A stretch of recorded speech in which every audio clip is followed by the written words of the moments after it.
pa rin, no? Ano masasabi mo, boss? Ang ganda. Smooth. Stable. 100 lang ang takbo. 100 ang takbo.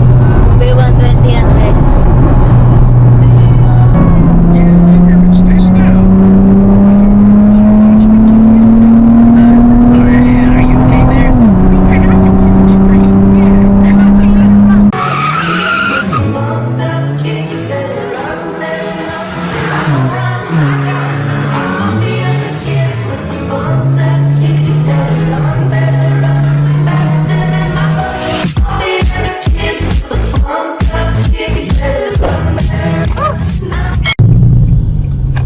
Bago pala. Ha? 200 rebate o East West. 95 lang yung blue. Oh, using your East West credit card, get 200 rebate daw. Ha? Oh? Ayan guys, papultang sagad lang tayo. Ay hindi pala, pultang matik lang. Tapos biyahe tayo ng Manawag. Papabless lang tayo guys.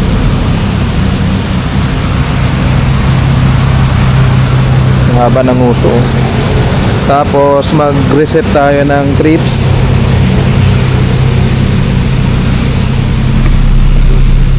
Reset.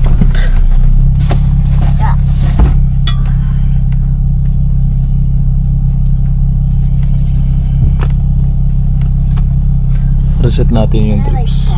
Or maybe like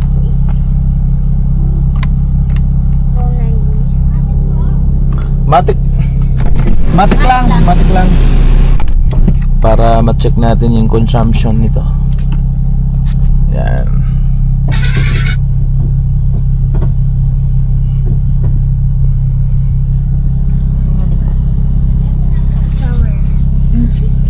Card na lang. Ha? SNM. Wala. Card na lang ako. Card ba yan? Apple Pay. Apple Pay Hindi tayo pwede pumunta doon. Malulubog yung car. Galing ng Apple Pay, no? Andun niya sa... Yun guys, pa-install muna tayo ng RFID. Hi. Para walang hassle sa ating biyahe. Kakalasin ko rin yan. Tanggalin ko na sir ha. Oo, sige. Ito na lang iwan ko. Baka mamaya kasi ito yung sa amin na luma. Murado na kasi. Pero dito sa kabila. Eh yung sa S-Link ko.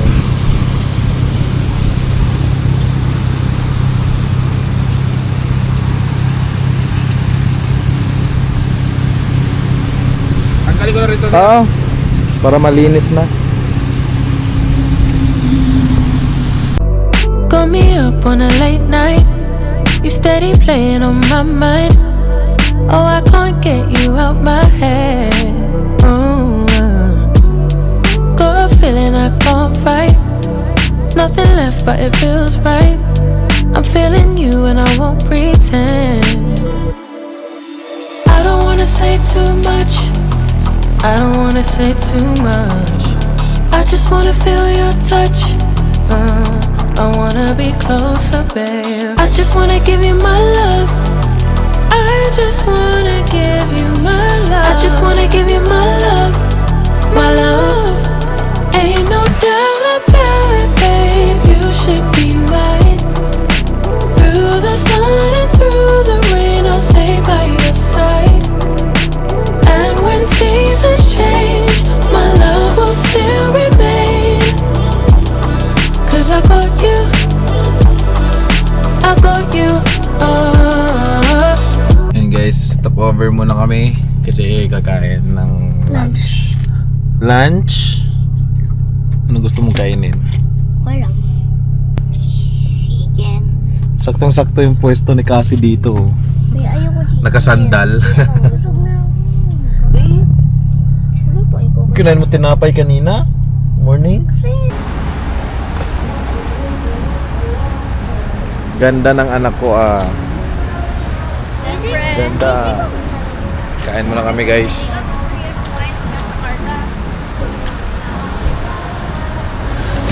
Kain.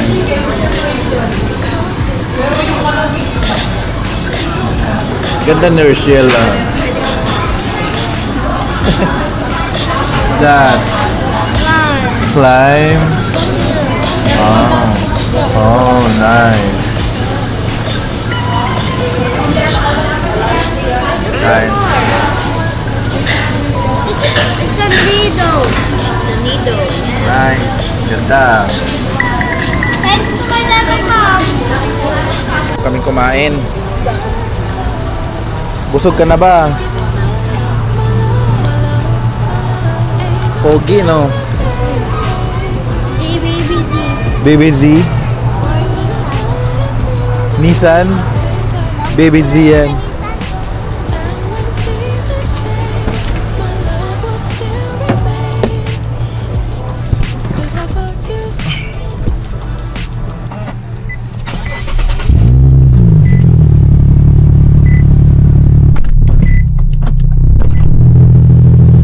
Kalak pa rin.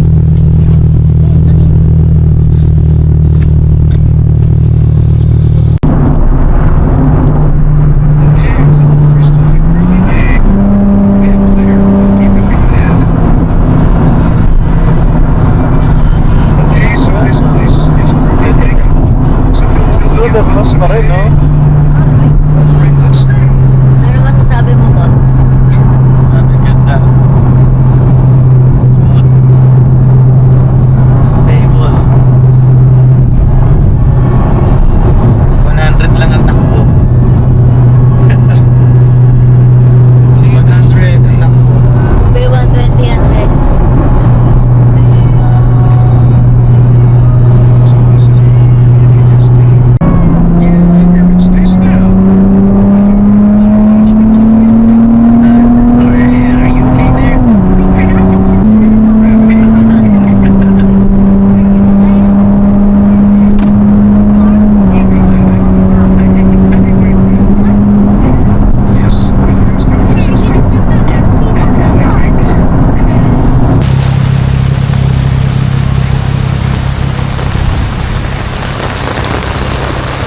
Lakas ng ulan. Sobrang lakas ng ulan. Pa-blessing tayo dito. Grabe. Chip, saan po makahingi ng sobre? Ah, okay po. Oh, mababasa din mo. Down Manawag. Nawagan po sa mga magpapublish po ng mga religious articles, religious items.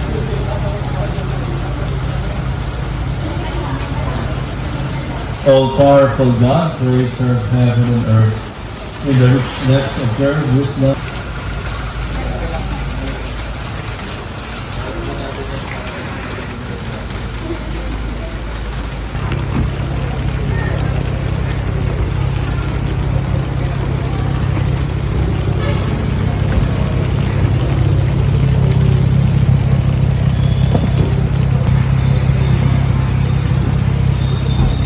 Thank you po.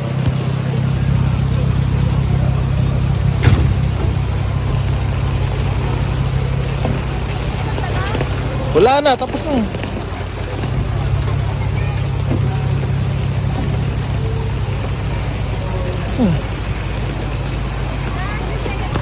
Ayan, thank you Lord sa blessings.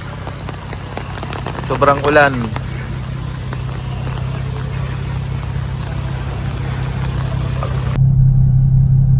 Guys, pakarga tayo.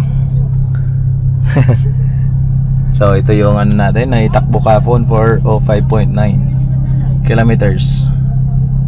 So titingnan natin kung ilang liters yung makakarga natin ngayon para makompute natin yung ating fuel consumption. Yan. Yun, so hi guys, at nakabalik na tayo dito sa Quezon City. So kagabi pa kami nakabalik. Ngayon ko lang napakargahan uli kasi pagod na ako kagabi kasi dumaan pa kami ng Clark para kumain, tapos late na kaming nakarating dito kagabi kaya ngayon lang ako nagpakarga. So yung consumption natin guys, para lang Honda City yung dala ko. parang Honda City Turbo lang yung dala ko kasi minsan umaabot siya ng almost 11 km per liter, ganun. Tapos yung tinakbo natin guys ay 409.9 kilometers, balikan ng Quezon City to Manawag Church. Tapos Manawag Church, dumaan kami ng Clark para kumain. Tapos Clark to Quezon City. Tapos ang nakarga natin guys ay ito. So yung naikarga natin guys is 43.61 liters. So ito yung kalalabasan. Yan. So ang travel natin ay 409.9 kilometers divided by 43.61 liters na naikarga natin sa biyahe na yan. So lumalabas na 9.3 kilometer per liter, 'di ba? So matipid na rin, 'di ba? So hindi naman siya ganun katakaw talaga. Kasi nasanay na rin ako sa Honda City ko, medyo parang mas matakaw pa nga yung City ko eh. Kasi ito, tingnan mo itong nandito, 9.5 yan oh.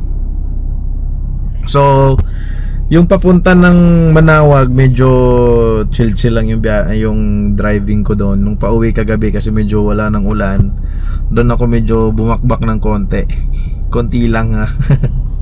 So doon ko siya na-enjoy nung pauwi kasi wala na masyadong ulan at hindi na gaanong basa yung daan, yung kalsada. Okay? So mahirap kasi humataw pag yan maulan, madulas yung kalsada, baka bigla kang mag-skid, ganun, 'di ba? So chill lang. Kaya yun, yan nung pabalik nag-manual mode ako. Yan guys, nag-manual mode ako dito, tapos dito nag-paddle shift na ako. So ang ganda, sobrang ganda niya talaga. Iba pala talaga ang feeling pag sports car yung dala mo kasi yung safety, stable, kahit tumakbo ka ng mabilis, walang inig. Yung steering mo is stable talaga, wala siyang nginig. So sobrang ganda. So ganun pala ang feeling pag sports car kaysa sa hindi sports car na pinabilis mo lang, 'di ba? Kasi yung City guys, matulin din talaga yung City ko. Kumbaga parang pag dinino kasi to, parang halos magkaparehas na ng wheel horsepower tong ito at saka yung City ko. Medyo matulin na rin talaga yung City ko. Pero sa handling, ang laki ng kaibahan nila kasi ito pag matulin yung takbo mo, napaka-stable niya. Tapos yung sa City, same ng takbo pero meron siyang vibration, meron siyang nginig ng konti kasi ang gulong ng City is hindi naman siya ganun kalapad. So hindi katulad nitong sports car na ang lapad ng gulong niya, 'di ba? So mas malaki yung lapat niya doon sa kalsada. So sobrang layo pala talaga ng kaibahan pag sports car at saka yung normal na sasakyan na pinabilis mo lang. Yung handling sobrang kakaiba. Sa sports car, ramdam mo yung safety pag pinatakbo mo siya ng mabilis. Kasi grabe yung preno, ang lakas, tapos sobrang stable talaga. Isa na rin yung suspension niya, napakaganda na suspension na dahil ang suspension na is medyo matigas, 'di ba? So sa high speed, doon siya mas lalong stable siya. So plano ko yung City ko, dahil naka-coilover na yon, baka patigasan ko na ng konti yung ano nun kasi mas stable pala kapag medyo matigas. So dito ko siya naramdaman sa sasakyan na to, 'di ba? So ang ganda, sobrang ganda ng handling. Tapos yung City, baka lalaparan ko na rin yung gulong nun konti, baka 205, mga ganun. Kasi yung nakalagay dun 185 ata nakalagay dun sa City. Kaya ano eh, pag pinatakbo ko ng mabilis yung City, medyo umaangat, parang nakakatakot. Ganon. Kasi ang City sobrang gaan ng body nun eh. Tapos ito medyo mabigat, sports car. Kaya yun, ang ganda, sobrang ganda ng handling nito guys. Sobra. Pag pinatakbo mo siya ng mabilis, yung manibela niya nakaganan lang talaga, kahit isang kamay lang, ano, steady lang. Sobrang ganda. So yun guys, hanggang dito na lang yung vlog natin. Anong masasabi nyo, matipid ba or hindi? Kasi ano yan eh, 9.5 yan ang consumption natin, 9.5. Pero sa city driving, ang napansin ko dito guys is 5 to 6 km per liter pag dito lang sa Metro Manila. So yun guys, hanggang dito na lang yung ating vlog. Don't forget to like, comment, share, and subscribe.